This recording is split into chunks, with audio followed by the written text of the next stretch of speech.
wala na akong gagawing yosi-yosi dahil hindi naman talaga ako marunong mag-yosi dati, kasi hindi naman talaga ako nag-yosi dati nung ako maliit pa at musmus na bata.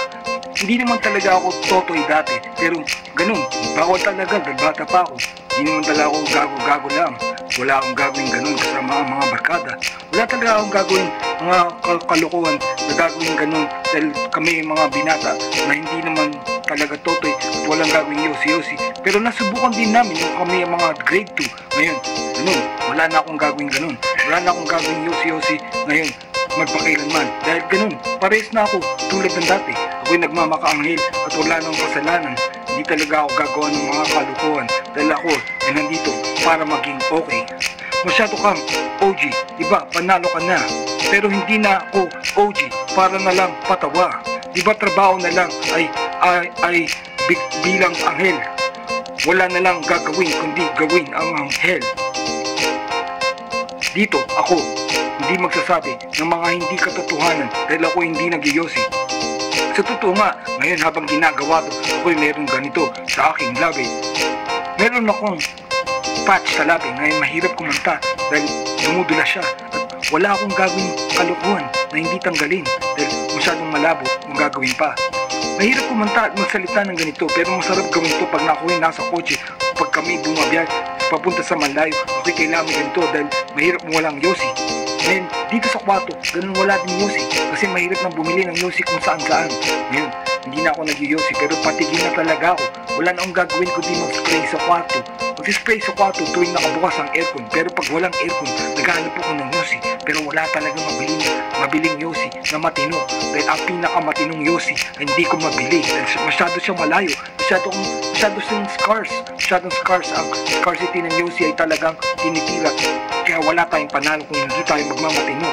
Ngayon, nandito ako sa bahay, gumagawa ng mga ganito, mga patches sa labi ang gagawin ko. At ganun, walang kalukuhan kung mag-yosi pa rin minsan. Pero ganun, masyadong mahina lang talaga. Gagawin ko pa rin dapat ang pag-spray sa kwarto.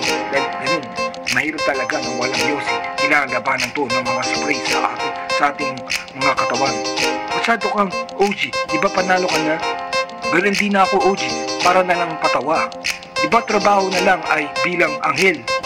Wala na lang gagawin kundi gawin ng anghel. Nandito ako sa bahay ng mga ilang taon na. Siguro mga 5 taon na akong walang trabaho. Wala akong ginagawa kundi maging artist. Ako'y nagpipinta at gumagawa ng mga kanta. Marami na akong album na nagawa pero hindi ko pinapost sa mga music apps. Pero ganun, wala akong gawin ganun kasi wala akong credit card. Kailanman kahit nung may trabaho, hindi ako tinanggap para kumuha ng credit card. Pero hindi ko mapopost lahat yun sa mga ganun, sa mga app na ganun, sa mga music apps. Kasi wala talaga akong credit card. At wala naman siguradong kapag-iiraman ng ganun. Masyado kong OG, di ba panalo ka na? Pero hindi na ako OG, para na lang patawa. Di ba trabaho na lang ay bilang anghel? Wala na lang gagawin kundi gawin ang anghel. Ganun ang ginawa ko nung ako'y nagtapos sa aking pag-aaral. Ako'y nagtrabaho. Nagtrabaho sa mga banda at ako'y gumawa ng mga kagaguhan na puro aral tungkol sa music at mga parang computer. Ako'y naging hacker isang beses. Hindi ka magiging hacker kung hindi ka naging hacker. Pero naging hacker ako ng isang porn website. At ganun, wala akong panalo dun. Kasi panalo ko dun, nahack ko lang. Pero ganun, ako'y ganun, kailangan pa rin magbayad. Kasi ganun, tinira na lang ako sa IP address.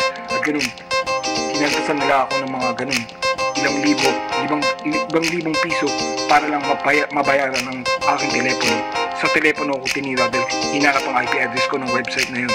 At ganun, wala akong ginamit ng credit card nun. Nahack ko lang talaga. Kaya ganun, nalaman ko na ako'y magaling sa computer. At ganun, gumawa ko ng yosi na mga parang kailangan gawing yosi. Ngayon, ako'y nahihirapan mag-yosi dahil sa sobrang scarce ng mga yosi ngayon na aking kailangan ay mahihirapan akong hindi mag-yosi. Kaya gumagawa ko ng paraan at gumawa ko ng yosi at hindi yung e-cigarette. At yung yosi na yun ay computer cigarette na aking tinatawag. Dahil magaling ako sa computer kaya gumawa ko ng paraan upang gumawa ng yosi na nagawa sa computer. At yun ang spray room na isa. At ang pangalawang ganun, kung ako'y wala sa aircon, ay ang lip na ginagamit ko na ngayon na tinatawag lip patches na ganito. At ganun, isa na rin sa ganun at isa na rin sa ganun. Meron pang ibang mga tinitirang mga yosi na aking inipon dito galing sa aking using filter na vape na ginagamit at diniyusi ko siya dito sa bahay upang ipaalam sa inyo na kaya ko gawin yun. Pero ganun, magagawa ko yun tuwing ako ay nagkakape at ganun, hindi ako matatalo sa ganun, marami kong naipon na ganun. At mag-iusi pa rin naman ako ng blanks dahil meron ako mga ganun, yung mga vape akong ganun, hindi naman talaga iusi yun. Vape yung ganun at may ipon ko yung mga filter upang aking mayusi tuwing wala akong mapagkuha ng yosi.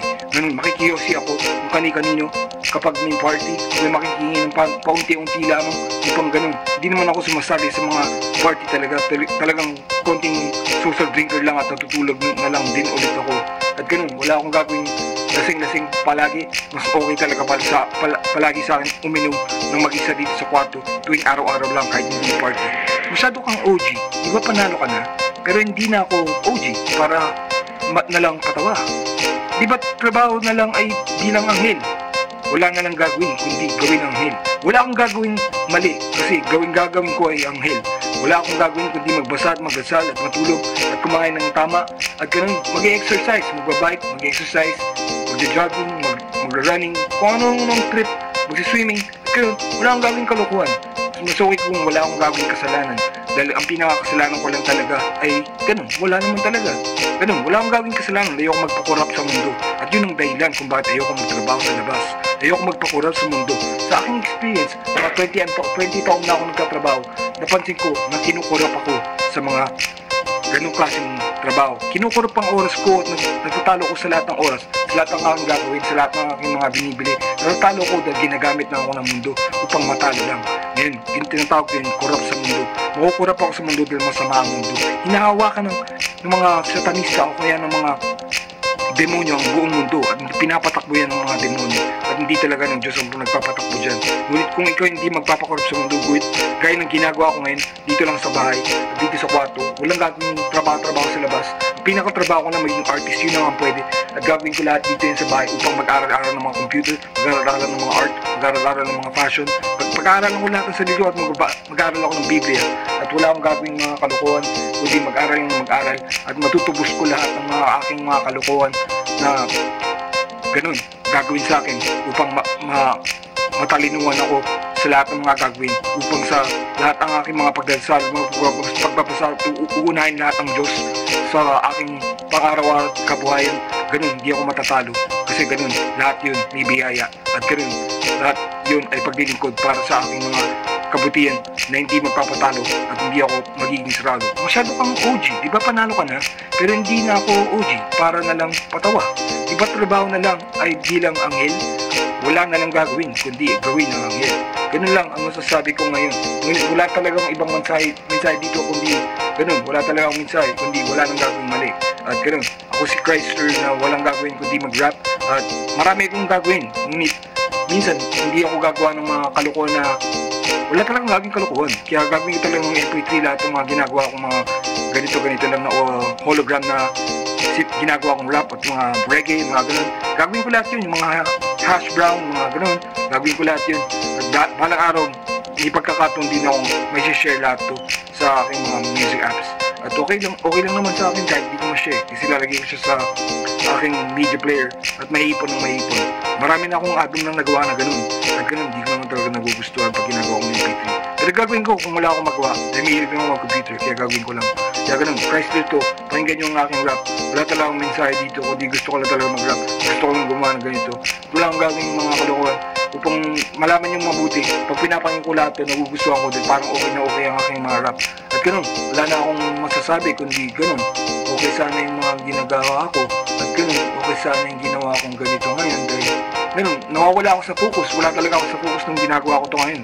Wala talaga ako sa focus. Sana maayos ko pa. At ganun, okay lang naman siguro na hindi okay yung tunog. Pero maayos ko sana to. Kung maayos ko ay maayos ko. Malalaman nyo, nag-iisip ako ng mabuti kung ano sasabihin ko ngayon. Pero malalaman nyo, inaayos ko din yung tunog. At ganun, di nang basta-basta magsalita ng mabilis to. Ginagawa ko din mabag. Ginagawa kong ganito kabagal. Ginagawa kong medyo ganito at gagawin kong parang okay sana yung tunog. Pero sana ganun, okay na sana yung mga sinabi ko. Kaya ganun, Chrysler to na nabilingkod sa aking sarili lamang. At para na rin din sa mga gusto makakita ng mga ganito. At ganun, Chrysler to, sana matandaan nyo.